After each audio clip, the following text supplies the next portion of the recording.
Hey everyone, welcome back to Dev Parkour. I'm Brian Parks, and in this video I want to talk about scaling, specifically what it is and what it isn't. So when we think of scaling, typically we think of taking something that is its inherent size and making it larger.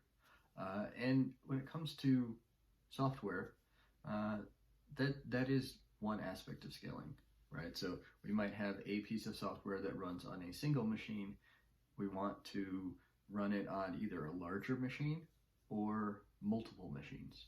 So running on a larger machine is typically referred to as vertical scaling, but there are some challenges that we need to address when we do that. Things like, can we actually take advantage of the additional RAM? This isn't so much an issue anymore, but back in the days of 32-bit applications, you could only address up to 4 gigabytes of RAM.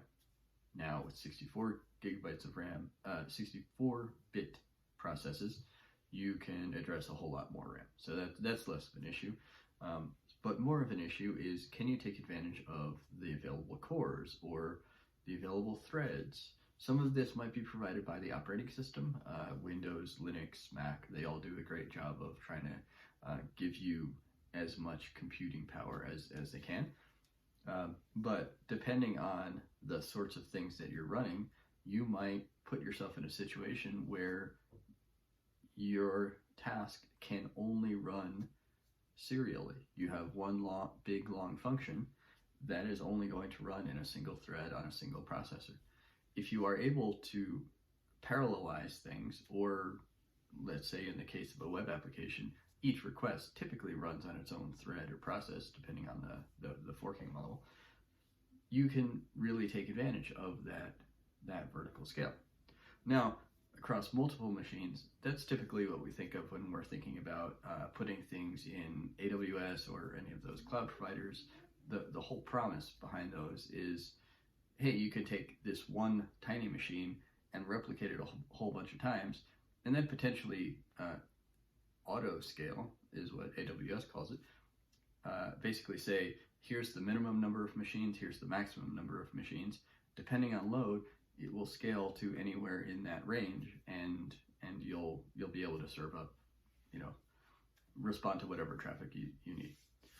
So that's what we typically think about when we talk about scaling. However, when I think about scaling, I also like to think about the scale of the company or the entity providing the software. So when you're just a small shop, maybe you're just looking to get something implemented, get something out the door, prove a concept. But shortly after that point in time, you need to start thinking about things like security, maintainability,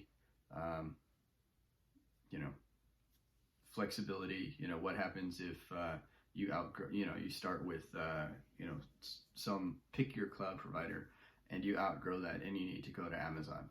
How difficult is it going to be to adapt your code base to use S3 instead of whatever you were using before, for instance? And then on the security front,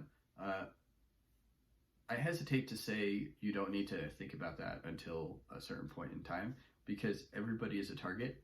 The only reason that larger companies are being targeted more often, or it was the case for a long time, that larger companies were being targeted more often than smaller companies, is because larger companies have a lot more valuable information. Hackers can get a lot more stuff if they target a larger company than a smaller company.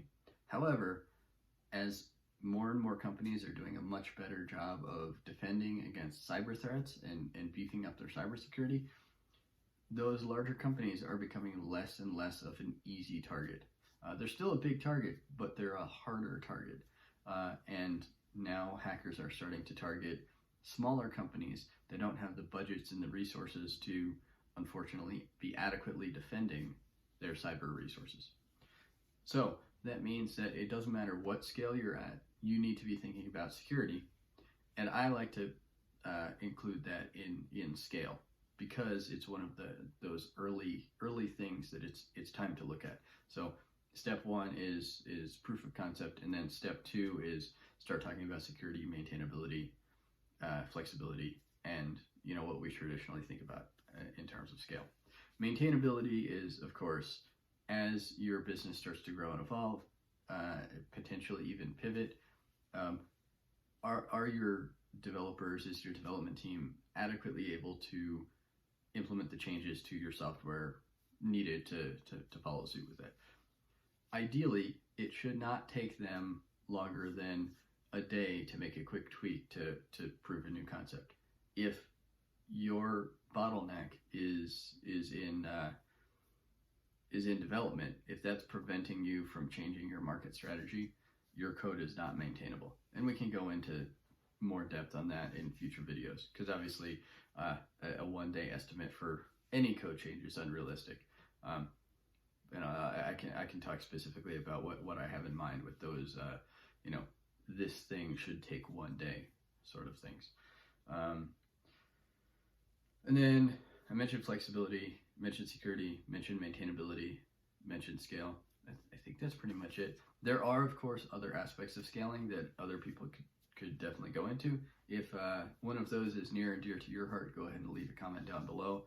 Please be sure to hit that like button, subscribe to the channel, click that notification bell so you'll be notified when the next video comes out. And I'll see you tomorrow.